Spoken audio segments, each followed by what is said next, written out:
before biblical Noah's Ark and after the biblical Noah's Ark. The story of Noah's Ark is one that most of us grew up hearing.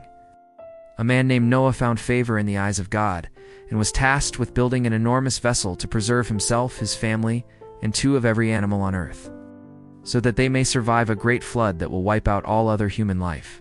This is the only known account of a worldwide flood that has made it into the pages of history books where we still read it today. But there are many aspects of this story that don't make sense when we take the time to think about them.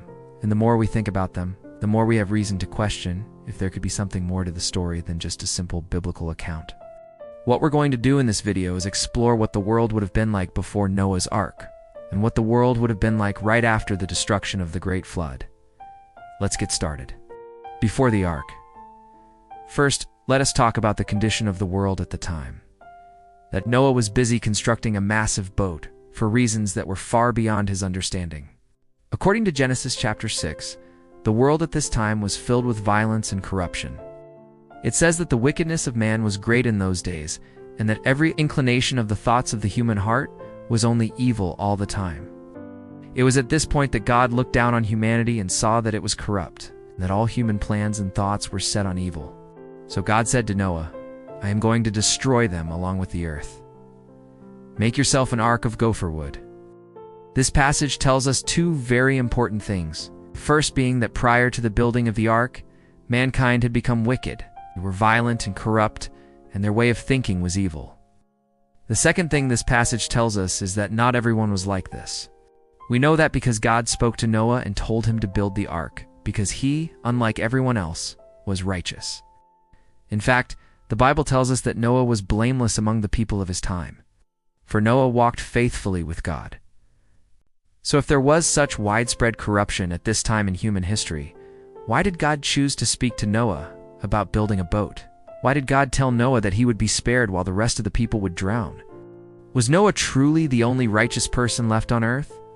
Or were there others who also walked faithfully with God but were simply swept away by the flood? And if there were others who were good, why didn't God tell them to build their own boats? Did he want them to try and save themselves?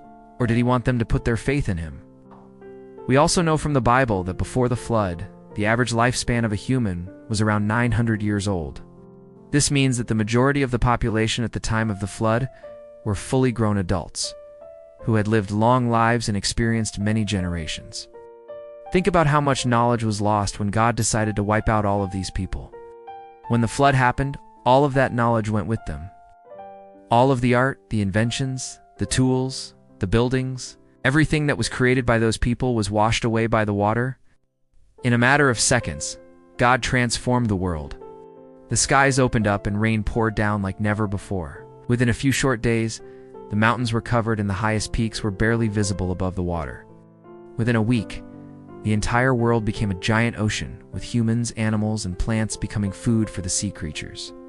After the ark, the Bible tells us that the floodwaters remained on the earth for 150 days before receding. Then the mountains became dry land again. Noah sent out a dove to see if dry land had appeared anywhere on the planet.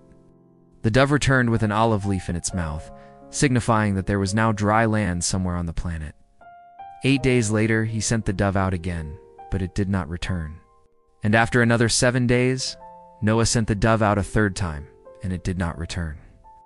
At this point, God told Noah to leave the ark along with his wife, his sons, and their wives, and every living creature that was with them. God then gave them this command: "Be fruitful and increase in number, and fill the earth, and subdue it, and have dominion over the fish in the sea, and over the birds in the heavens, and everything that moves on the earth." Here's the thing. When we hear this command, we immediately think of the exact opposite of what the world was like before the flood. Before the flood, the earth was destroyed and corrupted by mankind. After the flood, God was giving mankind permission to do whatever they wanted with the earth. The earth was no longer full of corruption. It was empty, and it was ready to be filled with new life. Did God really intend for the descendants of Noah to take everything that the previous generation had learned and do even worse? Or was this just a moment in time where God allowed his creation to start over? After all, the world wasn't exactly in a habitable condition for the 40 days that the rain poured down. During that time, every single living creature that existed at the time was wiped out. The flood killed off all plant life. The ground was completely saturated.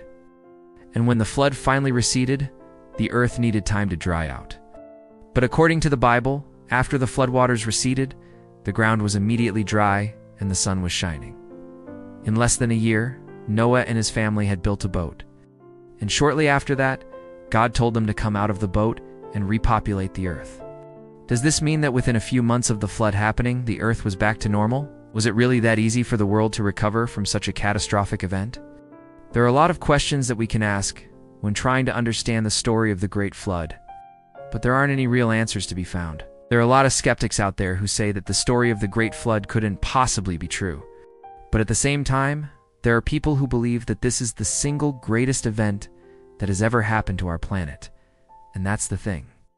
Whether you believe in the story of Noah's Ark or not, it doesn't change the fact that this is one of the most incredible stories ever told. And whether it actually happened or not, it teaches us valuable lessons about life, faith, and hope. If you're watching this video and you've never placed your hope in Jesus Christ, I urge you to do so today. If you believe in your heart that Jesus is Lord and that He rose from the dead, then confess with your mouth that Jesus is Lord and you will be saved. Thank you for taking the time to watch this video. If you enjoyed it, please feel free to hit that thumbs up button. It really helps us out. If you'd like to watch another video, then click on one of the videos that you see on your screen right now. God bless you, and we'll see you in the next video.